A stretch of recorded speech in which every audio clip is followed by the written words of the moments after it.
Way back in 2005, two brothers set off on a road trip that would save the world and change television. Cheech and Chong. Oh, man. No. Nope, that's a different road trip.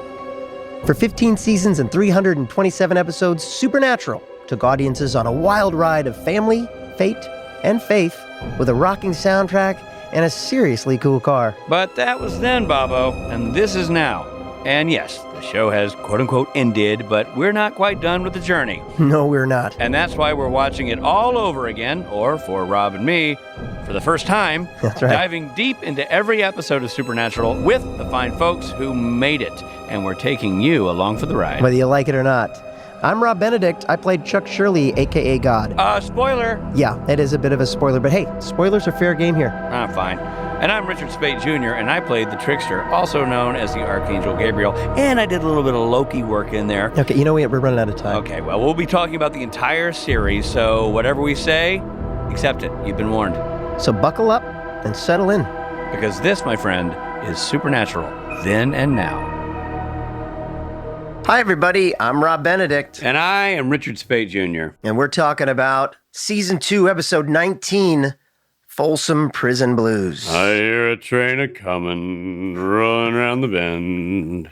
I ain't seen the sun shine. Since when, Robbie? Since God, I don't know when. Yeah, nice. Stuck in Folsom Prison and Tiger dragging on. We're going to get sued, right? We're definitely going to get sued. Yeah. Okay, cool. For sure. And with that, good night, everybody. It's been a delight. We'll see you in court. Hey, you know, on our Patreon these past few weeks, folks have gotten early access to interviews, bonus segments, and some of the video reviews and interviews. So if you're not one of those people, you're missing out. So go check that out. I'm in there all the time. I notice you haven't ponied up for the Patreon. You Yeah, it's been a rough month. Now, come over and join us on Patreon. There's a lot of really, really cool content that's up there for everybody to peruse and enjoy. So don't miss out. Go check it out. Yeah, listen to Rich. Hey, let's get into this. Folsom Prison Blues. Let's summarize the episode. Robbie, do what you do so darn well. Well, Sam and Dean head to Green River County Detention Center at the request of Deacon, an old friend of their father's. Nice. John had saved Deacon's life at one point when they were both in the Marine Corps, and he's now a guard at the prison, but we don't know that yet. No, we don't know that. We just know there's this guy, Deacon, they're doing this favor for. That's all we know. Yeah. So a spirit is killing people in the prison, and Deacon wants the boys to take it out. That's nice of Deacon. He wants them to clean up the prison. That's cool. Prison reform. Right. The boys get themselves arrested so they can get admitted to the prison population. Which, However, by the way, is a real roll of the dice. I mean, is there any guarantee you're going to go to that one prison? I feel like... Yeah, it just definitely felt like a writer's room. Like, how about the boys are in prison? How they'll go to that one prison for sure. Yeah, so it cuts to 3 months earlier. They rob some kind of museum. They get arrested, and boom, they're in prison. Right. The federal agent who's been on their tail since Night Shifter is quick to arrive. Right. A cell block has recently been reopened, and a murderer is killed. So Dean gets in a fight with another prisoner and is sent to solitary confinement. While there, he witnesses the spirit attack another prisoner. What happens if a murderer gets murdered, and how do you refer to that murder victim? Is it a murderer? Like, is there what? How do you? There's got to be some sort of grammatical. A murderer who gets murdered. Yeah. A murderer. Yeah, a murderer. What if that murderer gets murdered by a large grouping of crows, which is also called a murder? Is the murderer murdered by the murder? Yeah. And what if it's actually not the group of crows? It's their mother. Is it the murderer gets murdered by the murdered mother while doing a tough mutter? While doing a tough mutter. So the next day, Dean picks a fight with another prisoner, Tiny. No answer, huh? Just moving on. Well, it's a murder. I had an answer, and then you added too many murderer mutters. Well, what was your answer? Well, it's a murderer. Right. It's a tough murderer. And what if somebody scribbled that down? Some woman. Would it be a murderer murdered by a murdered mother doing a tough murderer, she wrote? But it just all come back to Angela Lansbury, like all things do. You know, there was a show that was on CBS that never made it that was called The Rememberer. There was not. Yes, that's a true story.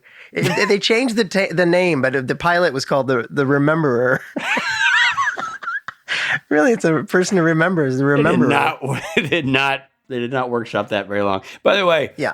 we recently lost Angela Lansbury. Yeah. So it's just note that as Rob's making fun of her stint on Murder, She Wrote. I never mentioned her, but I do think it's important that everybody Google just to make sure, because last time we mentioned someone was dead, they weren't. And by we, you mean you. And it was a young person. This is Angela Lansbury. And Angela Lansbury died at the age of 96. Interestingly, 40 years ago when she did The Manchurian Candidate, she was also 96. She literally has been 96 for 45 years. But in a good way. You know, she was in The Manchurian Candidate, which if you haven't seen, go watch that movie, the original with Angela Lansbury and Frank Sinatra. She is the same age as the guy who plays her son. Wow. In that movie. Isn't that trippy? Yeah.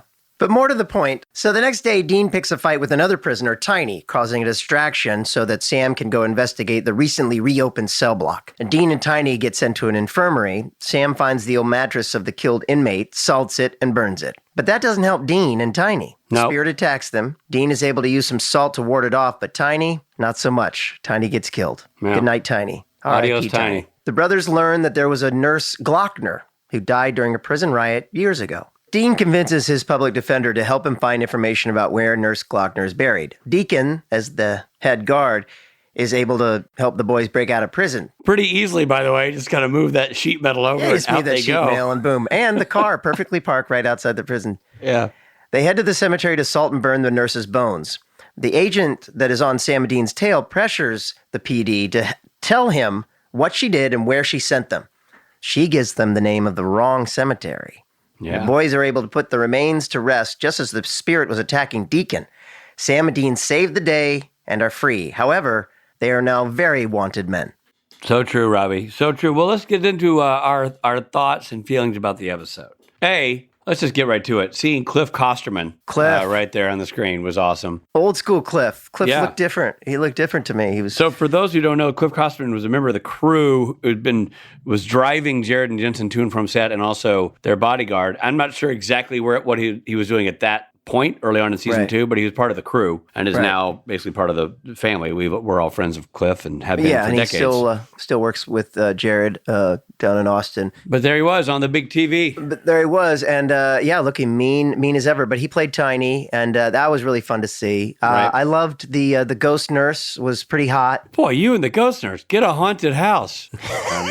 Get a haunted prison. Find an old rusty cell block. Get a haunted room. Yeah, and I don't know. I liked Jensen. I liked Dean's stuff. He's funny. He was funny in it. I liked the fights. It felt a little bit like contrived. It was convenient, man. Let's be honest. There was a lot in this episode that was shockingly convenient. Yeah. Kind of beyond the scope of the TV convenience. 100% that I loved the way Mike Rohl shot it. I thought the performances were great. There's not a darn thing wrong with how this episode is executed at all. It's a fun ride. No, the way that the ghost is done is terrific. I love several of the shots. I love the scene with Tiny and Dean in the infirmary. I thought was really well done. Right. I think we were on the heels of literally home run after home run. We've been giving out full beard after full beard this season. To me, this is the first slight dip, the inevitable slight dip in. It's just a little convenient. I guess I'll just leave it at that. Well, I think we're on a run here. We're on a run here of sort of episode of the week that's sort of unrelated. What do you call that? Where it's like not really related to the ongoing story, but it's just a like Monster of the Week or like bottle episode or like a bottle episode a little bit, but.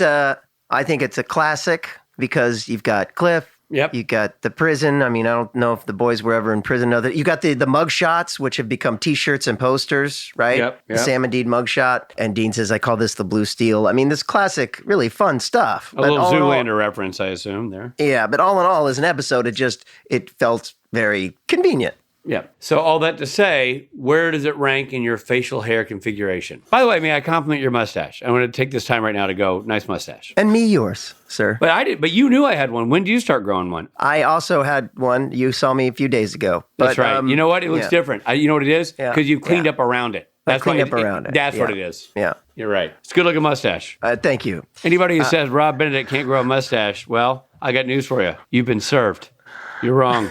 You got a stash on that upper lip right now. that is not to be reckoned with. Wait, All right, not to be messed with. I'm going to give it exactly what I've got right now. I've got A Freddie Mercury. Freddie Mercury with an unshaved rest of my face. You're going to compliment it. You go, hey, that's a mustache, but it's not a full beard. It's not a full beard. Right. I'm gonna do the same. I'm gonna give what I got. I'm gonna give it the old Frank Zappa. I got a Frank Zappa going right now, and I'm going to give this episode a Frank Zappa. Frank has I don't have the little blues cube that Frank has, so I'm giving it a step up from what I am currently sporting. Right. I'm giving it a Frank Zappa because I think Which it's almost looks like a fake mustache. This looks fake, I know. Yeah. That happened a lot, so people keep tugging at it. Yeah, but I'm glad I saw it. So you're going with an unkempt Freddie Mercury, because like Freddie Mercury with a little more scruff, and I'm going with a Frank Zappa. That's right. Yeah, all right. Solid reviews. I'm really excited about this. We're going to show you now our conversation with Mike Rohl. So exciting to talk to him. I hadn't talked to him since my first episode of the show that he directed. Bit of a TV directing legend, and I'd never met the man, so it was a real treat. Yeah, he directed 10 episodes of Supernatural between 2006 and 2012. Other TV series directing credits include The Dead Zone, Smallville, The Outer Limits, Andromeda, Eureka, and Shadowhunters. Was that Eureka, you just realized he directed Shadowhunters? Or And Eureka! Shadowhunters! Recent TV movie credits include Mary by Mistake and Miss Christmas. Ladies and gentlemen, Mike Rohl.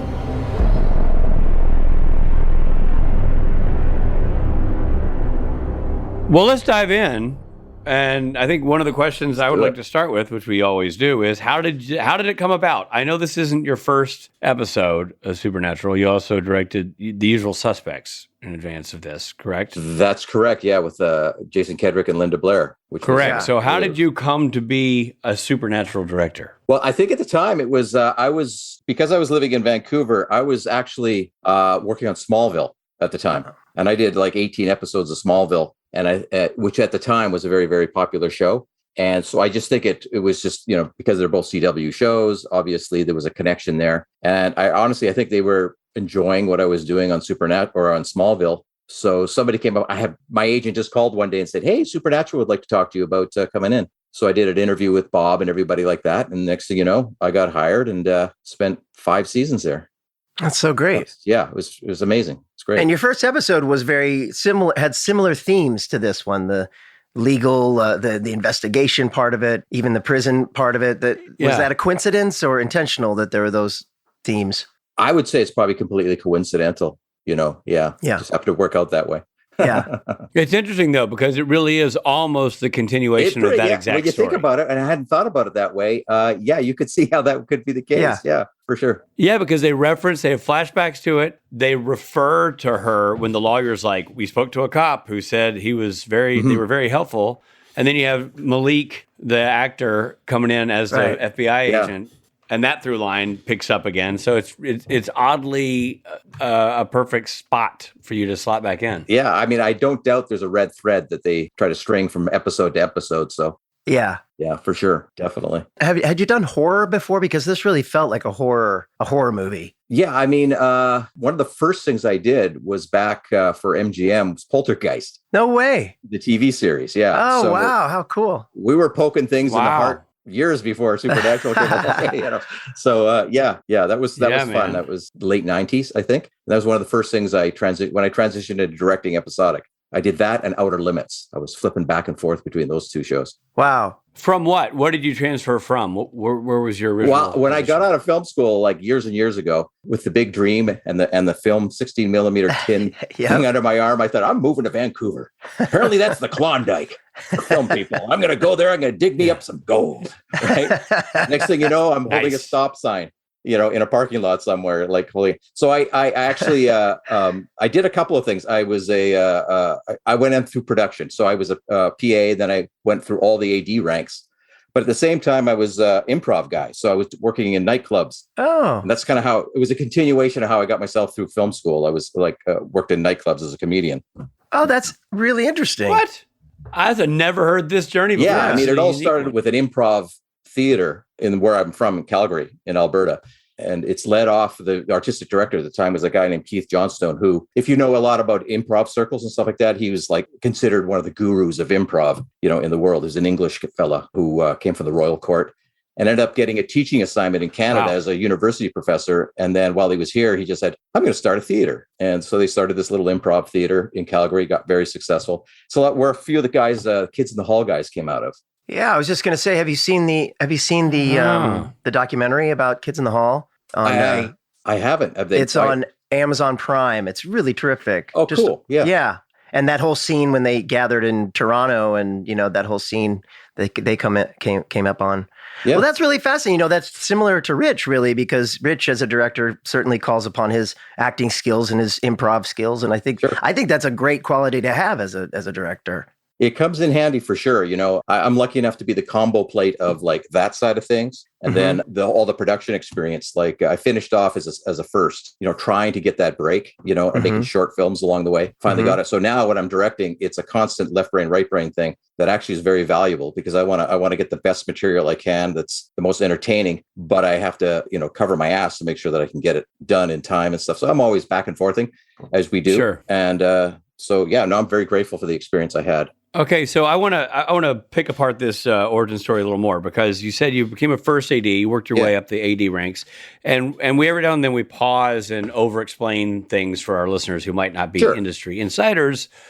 So we've had first ADs on the show before. Kevin Parks came and talked to us a little bit about that role, but for those who are listening, it's first AD is running the set. They're the sort of the floor commander, if you will, managing time expectations, budget expectations, and artistic expectations with the crew and the director and the actors. Is that a fair assessment? Yeah, it's essentially the foreman of the set. Yeah. Yeah. Great. So how did you said you're making short films. Go into detail on that. How did you transition from first AD? What was the link in the chain that got you onto the other side? When I was firsting, I'd been doing it for several years. And then I had been making short 15, 20-minute films on the side that I submitted to festivals and stuff like that. And I think I was sort of subconsciously and then sort of broadcasting the idea that I wanted to direct one day. And so the universe conspired, and I ended up having a friend who I'd worked with on an episode of television. He had written a script and he wanted to do an indie feature. And so he asked me to direct. It was a credit card film and stuff. And the producer of the show I had just been ADing with, very benevolent guy in Vancouver. He came up from LA years and years ago. His name was Larry Sugar, and he was responsible for really giving a lot of people a lot of breaks. And so he kind of took me under his wing.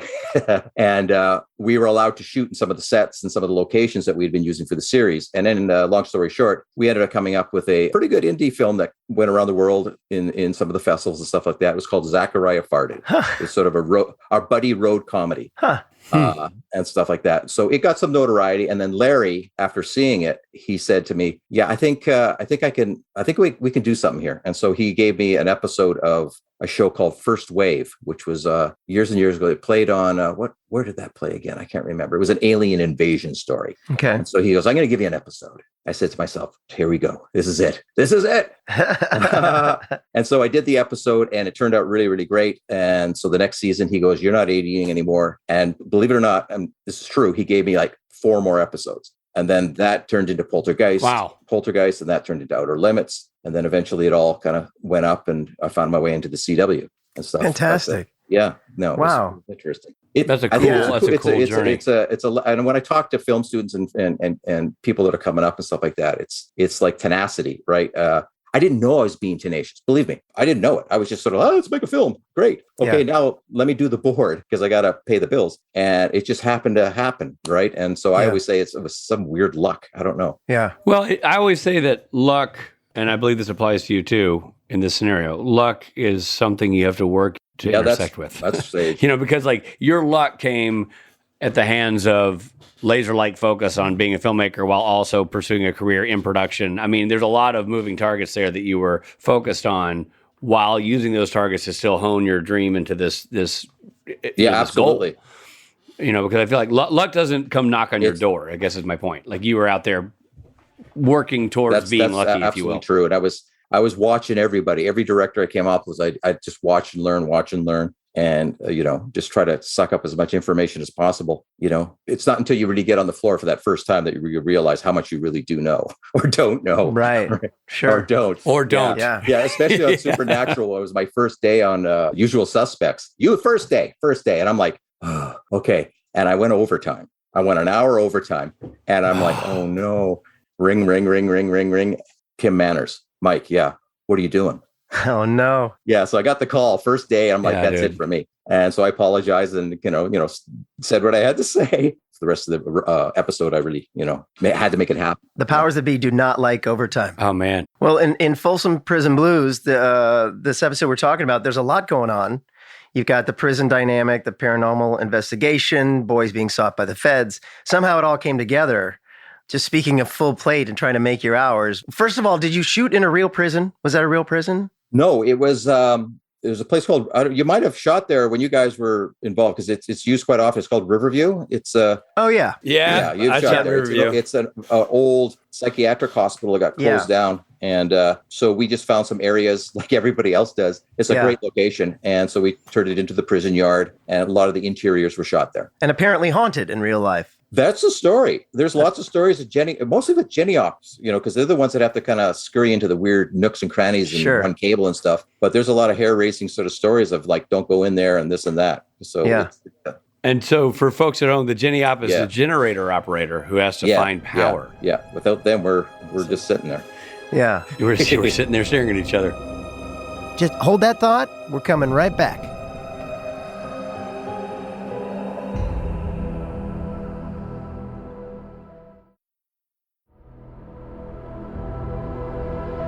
Thank you for supporting Supernatural then and now.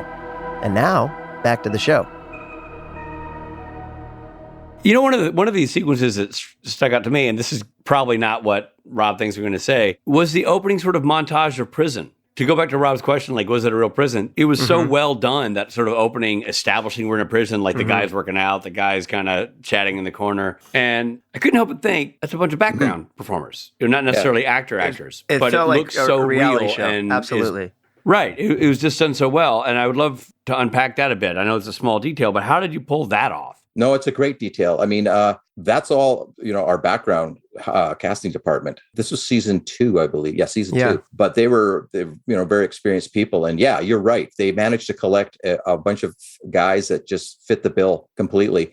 And we went in there and we talked to, I can't even remember. Was that Kevin? It would have been Kevin or Johnny Mac. You know who would know that? Kevin. Kevin, yeah, the computer. He remembers everything. Kevin.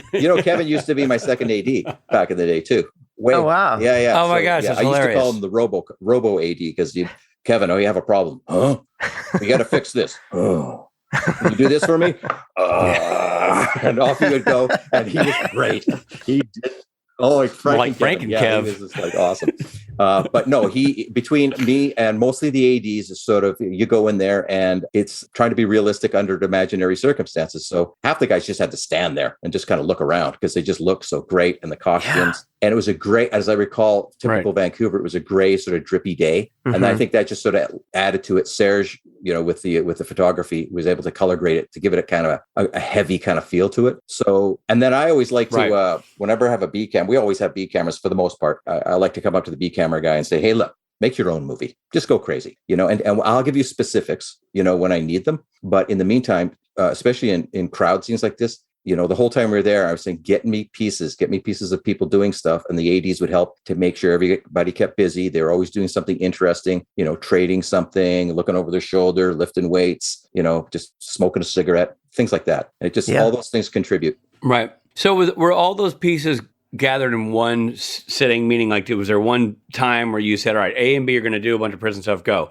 Or when you were shooting something with the boys, were you just using the camera to grab other things and then you assembled that as one giant sequence? Yeah, that's it. Yeah, because as I recall, there was some steady camming in there, and so because of the nature of the lighting of the day, it was kind of a flat overcast thing. Serge could get away with not having to light every single scene. So we would, like, if I'm shooting in this direction, then we just put the B camera in a place we couldn't see him, stick on stick on the long lens, and he'd go hunting for scenarios, but he'd let the ADs know specifically, I'm looking at this B camera that would, I don't know who that would have been. I'm forgetting names. That's a long time ago, but he was really good. Yeah, and that was pre-Rosie, right, Rich?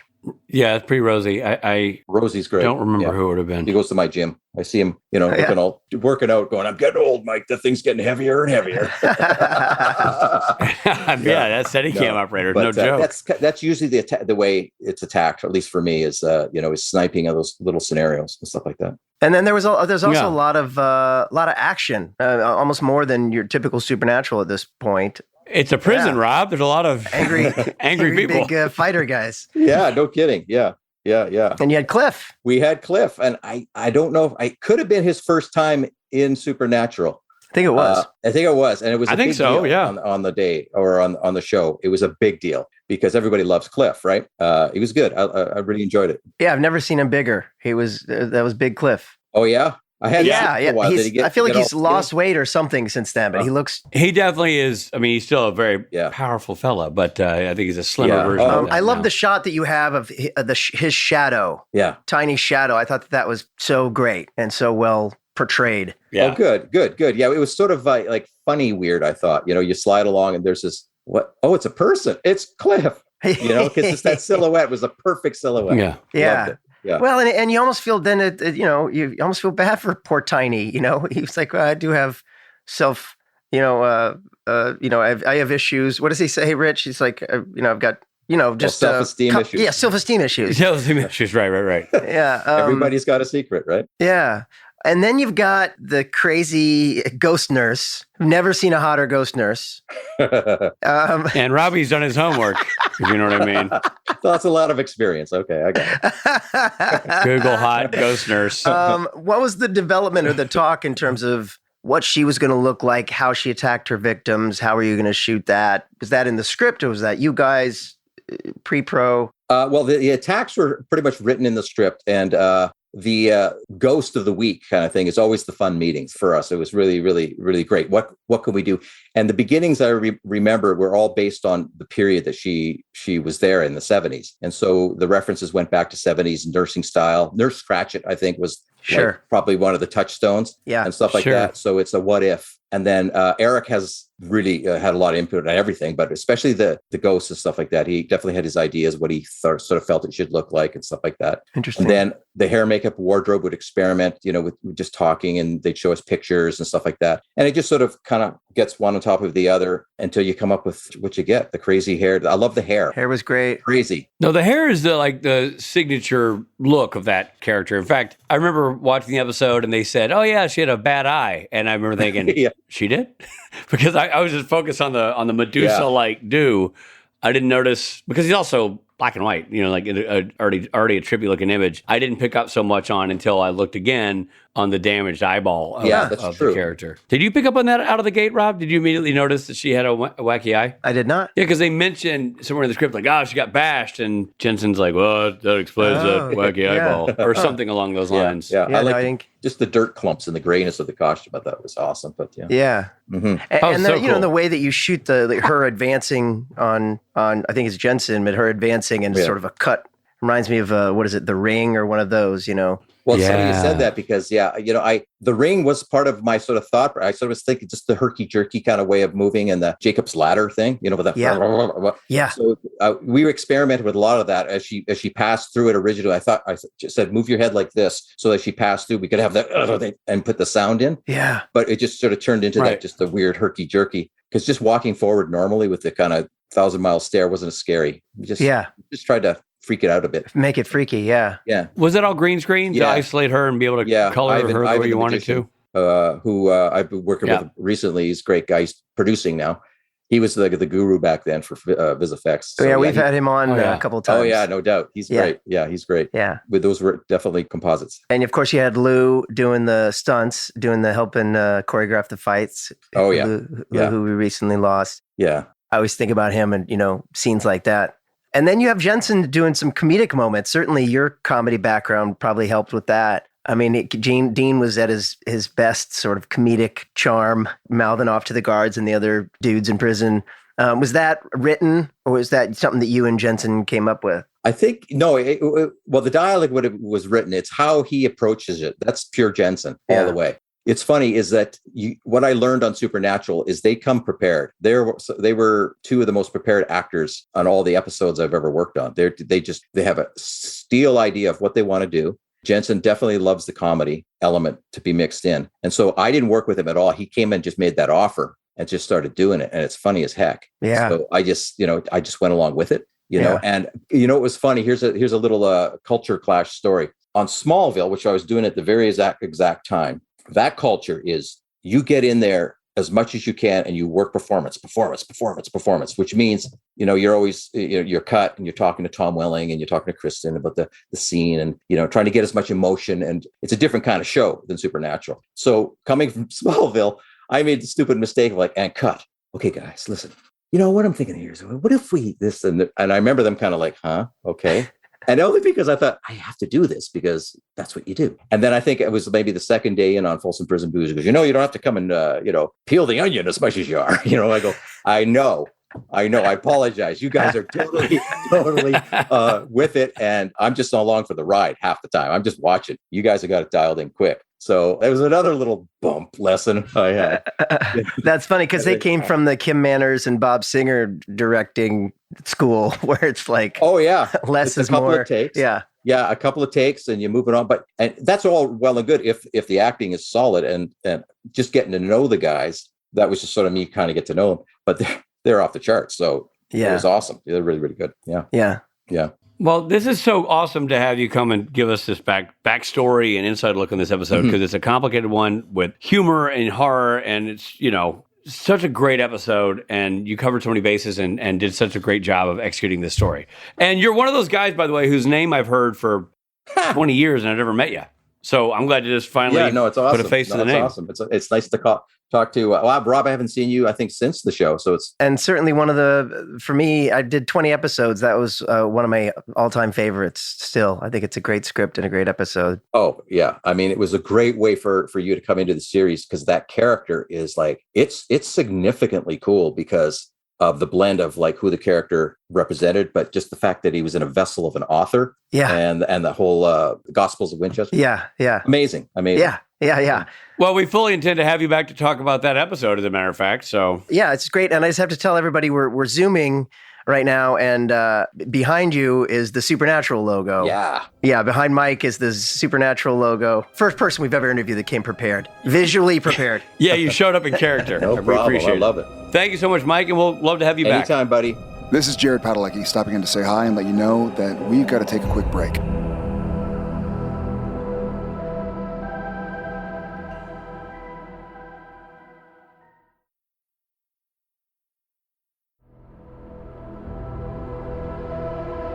Thanks for listening.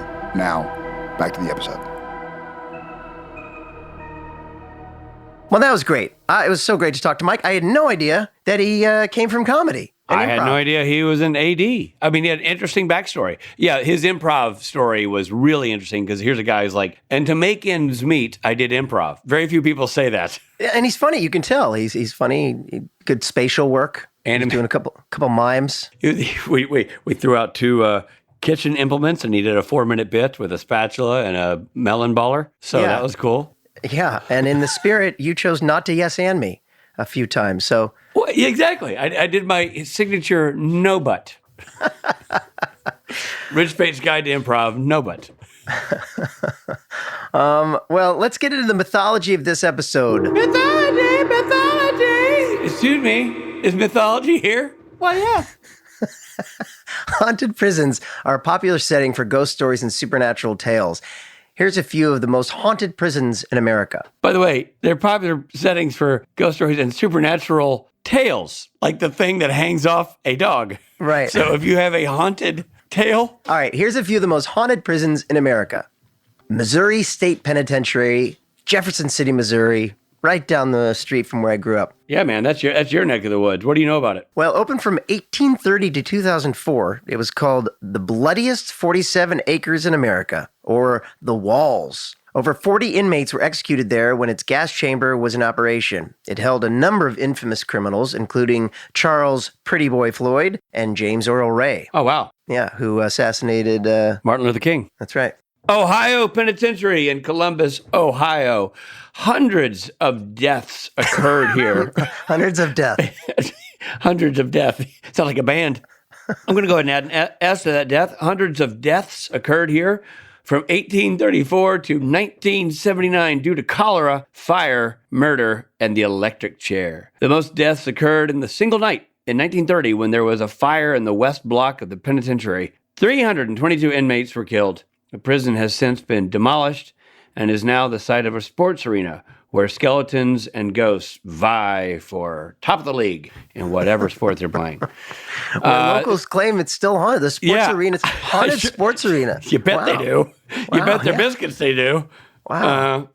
It's really funny that and they tore down and built a preschool, which is I know. inhabited by children. Weird. There's West Virginia Penitentiary in Moundsville, West Virginia. This is a prison that was built in 1866 and closed down in 1995. Thousands of prisoners were housed here during that time, and hundreds died due to violence or executions, which is still violent, but just state-sanctioned, not to get too political, but that's what the script says. Most of the haunting and ghost sightings have been reported in the North Hall, where 3 areas were located. The cells for the most dangerous criminals, Old Sparky, which was the electric chair, and my nickname for you, the Hole, where inmates were sent to solitary confinement and often went insane or committed suicide. I feel like you have a certain dream of going to Moundsville to visit the Hole.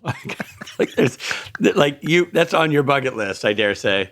God willing, with a hot ghost. That's right. And Old Sparky.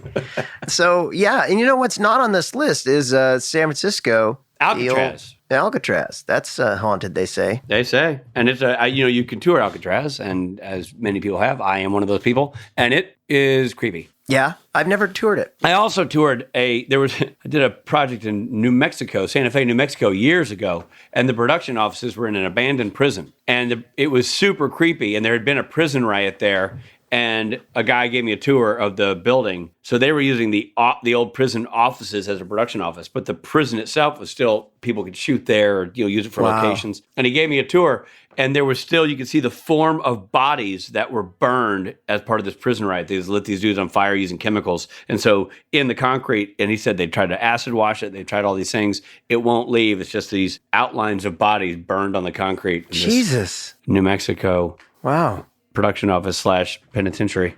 Jesus. Yeah, Great real story. creepy. All right. Are you ready for fun facts? Are you ready? It's fun o'clock. Fun facts. Fun facts. Fun facts. The title of the episode comes from a Johnny Cash song. Now, who knew that? None of us knew that. Crazy. And also the name of the prison that he went and recorded an album. That live album. Yeah, great album. Jensen Ackles celebrated his birthday while filming. The prison yard of 50 extras sang him a happy birthday because if they didn't, they were fired. They were, after all, background performers who didn't know him personally, but were certainly willing to sing if it meant continued employment. That's that must have been a little creepy. Prison yard of 50 extras singing. To you. This episode has the last chronological appearance of license plate KAZ2Y5 on Baby. I didn't know that. Why did they change the license plate? I don't know. I don't know. What does that mean? Maybe the point is they change license plates a lot to stay on the lam. Huh. I don't know. I guess we'll find out as we go through the show. Here's the last fun fact. Though his character is named Tiny in this episode, Cliff Kosterman is not Tiny. No, that was a trick of filmmaking. The name was misleading. He's not tiny at all. No. He's a very strong gentleman. Yeah. He's larger than Tiny. Yeah.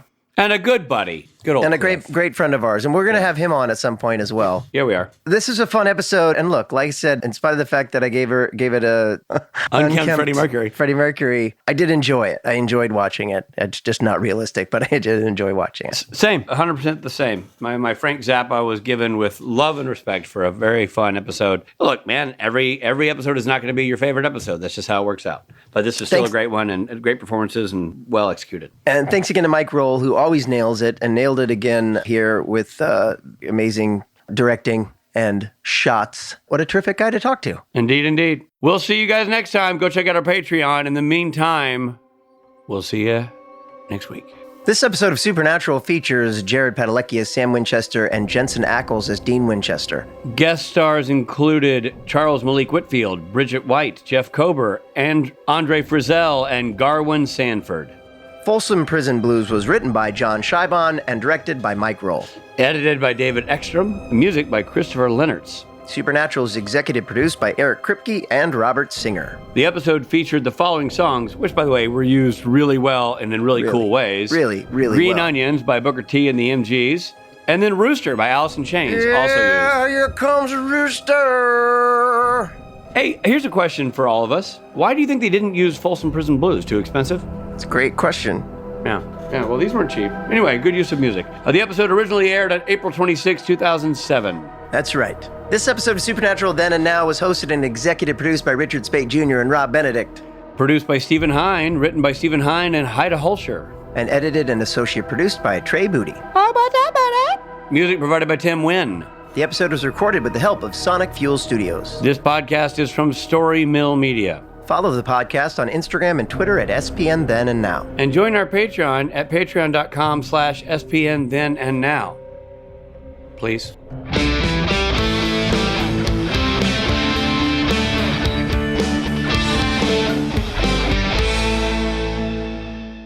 The agent that is on Sam and Dean's tail pressures the DA to tell him what she did and where she sent them. I thought she wasn't the DA, was she? I thought she was their court-appointed attorney. That's the DA. No, it's a PD, public defender.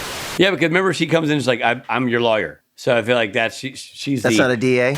She's the PD, not the DA. She's not prosecuting them. She's defending them. So she's a public defender. She's not from the district attorney's office. The district attorney would be prosecuting the case. She's defending them. But more to the point, and the she next day, murdered that role. I mean, she murdered it. And if she murdered that role, while a bunch of crows, I'll forget it. Another haunted prison that doesn't get a lot of mention, but is incredibly scary, and just down the road from me, is a haunted. So we're going to cut that out, because that's my address. Oh, so we're cutting that out. You're such an asshole. I forgot. I got confused in my haunted prison. Please cut that out. Please cut that out. He keeps trying to put my actual address on this podcast. God, I hope we catch that. There's nothing funnier than watching your face as you put together. Wait, that's where I live. Let me ask you this. At any point when I was speaking, did you start to think, oh my gosh, I live in a haunted prison? No, but I did. I was thinking, is because I was looking ahead at the script and I was like, Ohio, that's down the street from Rich? Yeah. Rich doesn't live near Ohio. Ooh. Wow.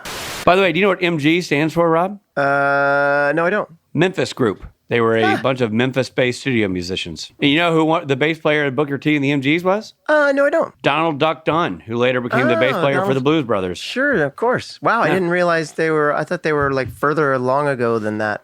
Well, Donald Duck Dunn was, I think a lot younger when he did the Booker T and the MGs stuff. But anyway, and that was also just a jam that they did, and it was recorded by the engineer. I don't think it was written as a song. It was just a warm-up jam. Wow. There you go. And then Rooster by Alice in Chains, also used. Here comes a rooster. I'm recording. Recording stopped. Story Mill Media.